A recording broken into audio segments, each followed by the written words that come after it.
2024 was a very front-loaded year for fighting games. The new generation of fighting games are in full swing, and just as water is wet, fighting games got a ton of DLC this year, rollback netcode looks like it's here to stay, and we've got some very exciting titles on the horizon. So without further ado, I bring you the 2024 fighting game year in review.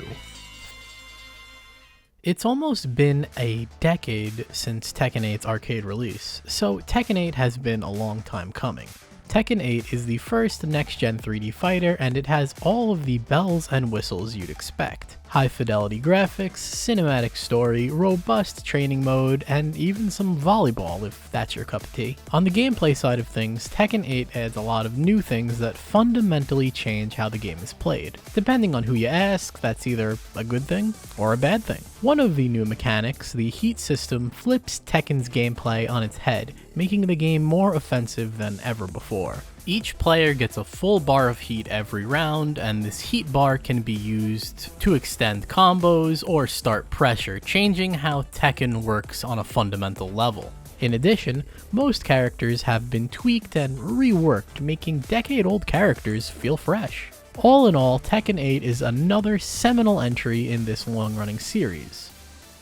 At least that's what people were saying for the first couple of weeks. In my many years of doing this video series, I don't think I've ever seen a game turned on this fast since at least Street Fighter V. 1 month, everyone loved the game, everyone was playing it, and then the next, you heard nothing but bad things.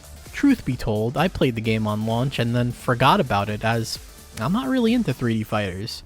So seeing public opinion sway so fast was quite shocking. This is due to a number of bad decisions made by the developers and publisher Bandai Namco, like introducing an overpriced cosmetic shop a month after release, charging for stages outside of the season pass, and making a number of questionable balance decisions, among other things. In retrospect, I'm not really surprised. I've been weary of Bandai Namco's tactics since they had the audacity to make frame data a paid DLC in Tekken 7. To me, it seems like Tekken is trying to be more like 2D fighting games, especially with the heat system and the addition of chip damage. Does this mean that it's over for Tekken 7? No, I don't think so. I expect the gameplay to get better with patches and the release of new characters. Honestly, I just think they're going through a bit of a rough patch, but once they figure everything out, I think Tekken 8 will shape up to be quite the amazing fighting game.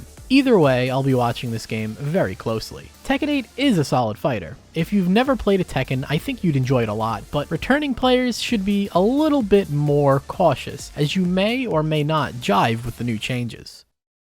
Up next is the return of Soft Circle French Bread's magnum opus. It's the one, the only, Under Night In-Birth 2 System Celeste. Long has the community waited, and man, did they deliver the goods. Under Night 2 is the sequel to 2019's Under Night In-Birth EXE Late Clear. It's a 2D anime fighter chock full of interesting characters and system mechanics.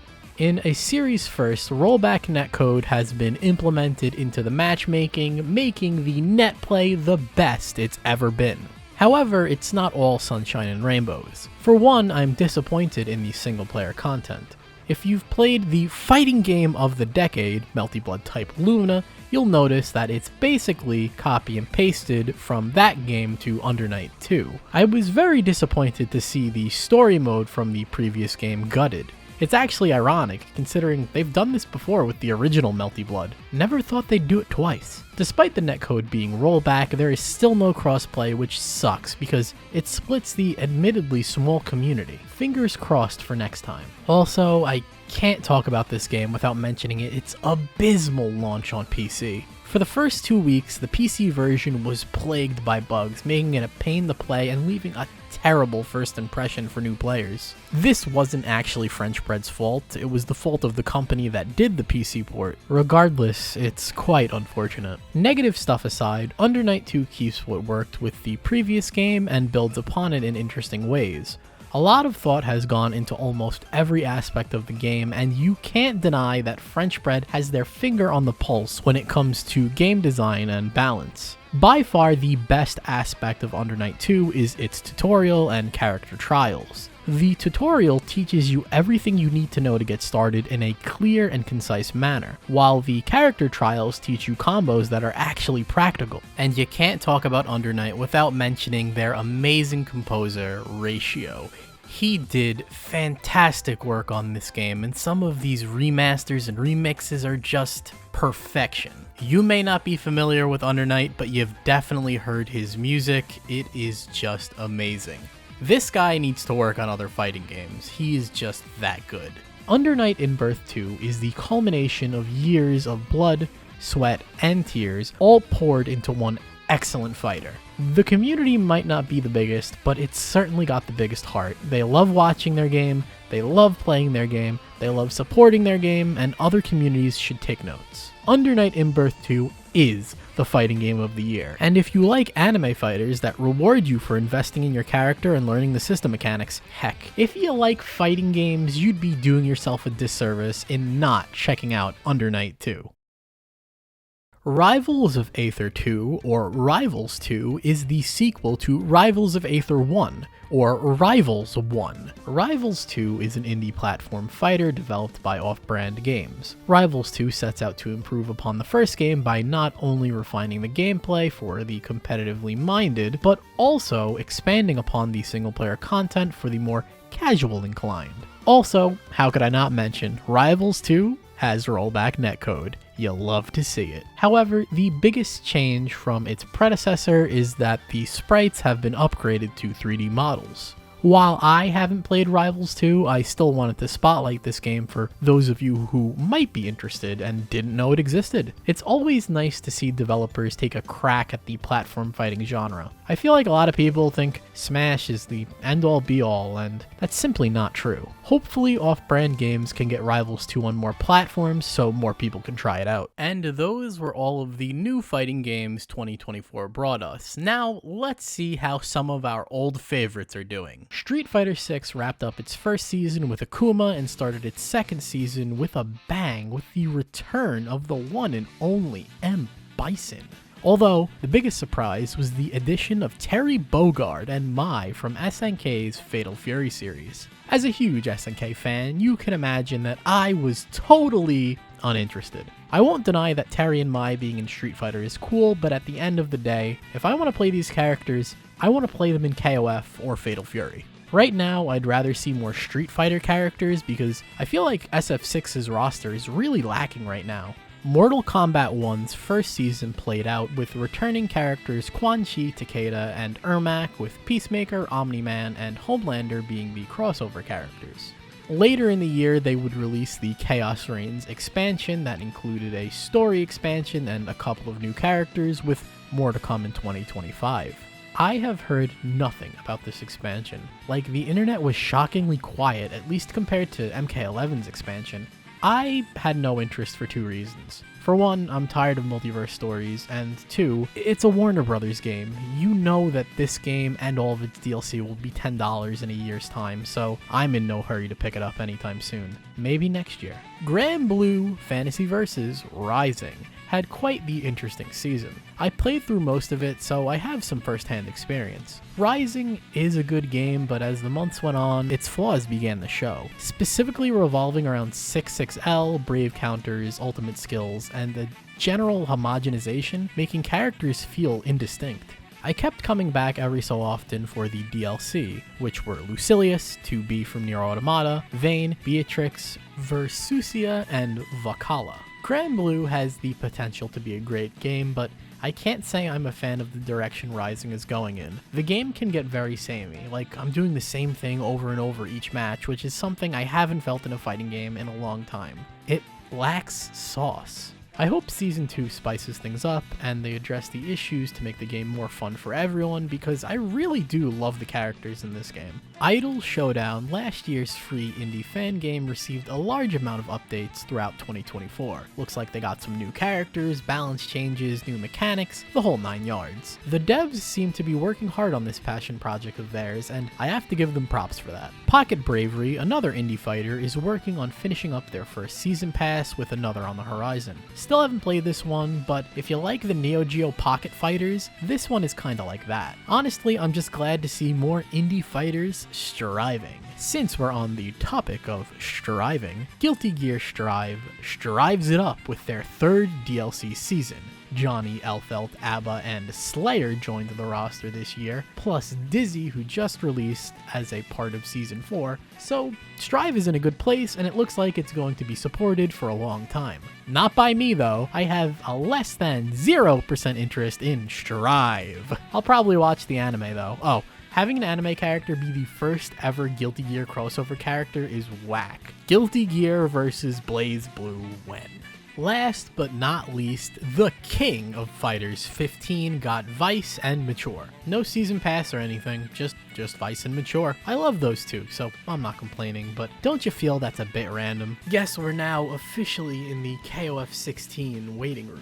With the past behind us, what does 2025 have in store for us? Riot Games is still working on Project L, now going by the name 2XKO. There was a beta test this year, but I didn't play it. I'm not a fan of Riot's anti-cheat being on my computer. Regardless, people seem really excited and passionate for this one. Let's see if it actually comes out in 2025. Hunter x Hunter Nen Impact is Aiding's newest fighter, and it looks to be holding the MVC torch. I don't expect much for this one, nor am I interested because I know nothing of the source material, but Aiding is a pretty solid fighting game developer, so I'm sure this game is going to be able to scratch some of that Marvel vs. Capcom itch you might have, and at the very least, it'll be some fun. As an SNK diehard, it should be no surprise that I am pumped for City of the Wolves. I have my reservations though. There hasn't been a modern fighter SNK hasn't messed up in some way, but hey, fingers crossed. Just like every other SNK fighter since KOF 14,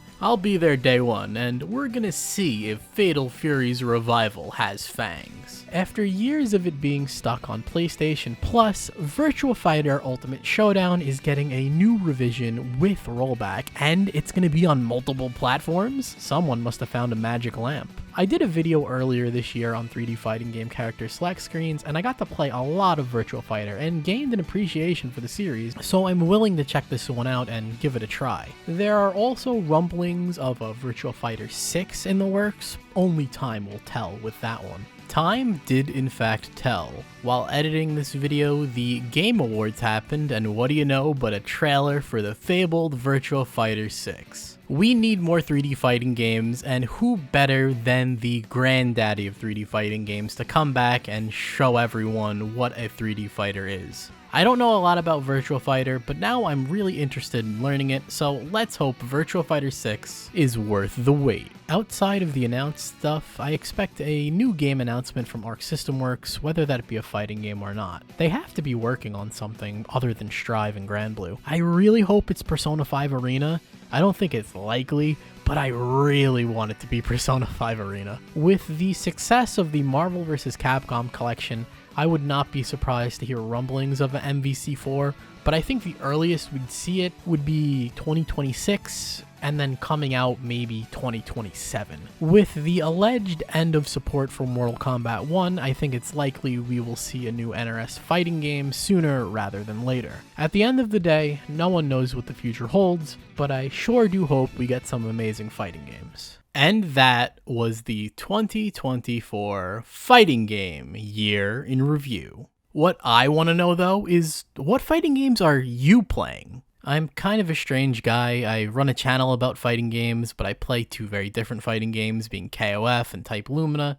So I'm really not sure of what the general populace is playing, if even the general populace watches this video, but I'd love to hear what you thought of this year and how you think fighting games are going. I think that the genre is in a good spot right now. We've got tons of new games coming out. We've got our current games being supported. Old games keep getting revivals. I don't think there's ever been a better time to be a fighting game fan, unless it was in the 90s with the arcade when you had a new fighting game coming out every other month. I know that a lot of people maybe aren't happy with some of the big fighting games, say Street Fighter 6 or Tekken 8. You're really not enjoying them.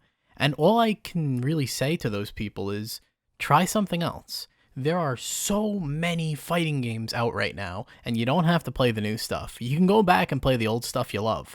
You like XIII? Go play XIII. You like Blaze Blue? Go play Blaze Blue. You like Plus R? Go play Plus R. Want to go hop on some 98? Fightcade's right there for you. Marvel vs. Capcom? There's a scene for that. Don't feel like you're chained to playing what's new. Broaden your horizons and you'll be a lot happier. Or, hey, maybe you just like watching fighting games. That's fine too. With that being said, thank you for watching. I truly appreciate it. 2024 has been, quite frankly, a phenomenal year for this channel. Last year, I didn't think we could grow bigger than we did, but somehow we've surpassed every metric that I've set. Now, I could say the same things I said last year about how grateful I am and blah, blah, blah, blah, blah, you know, my Miss Universe acceptance speech, but right now, as a creator, I'm feeling better than ever, and all I'm gonna say is, well, 1, thank you, and 2, stay tuned. I've got a lot of great stuff coming, and we're just gonna keep pushing things further and further. But it wouldn't be nearly as fulfilling without you guys watching. Have a happy new year, and make sure you keep playing fighting games. Bye for now.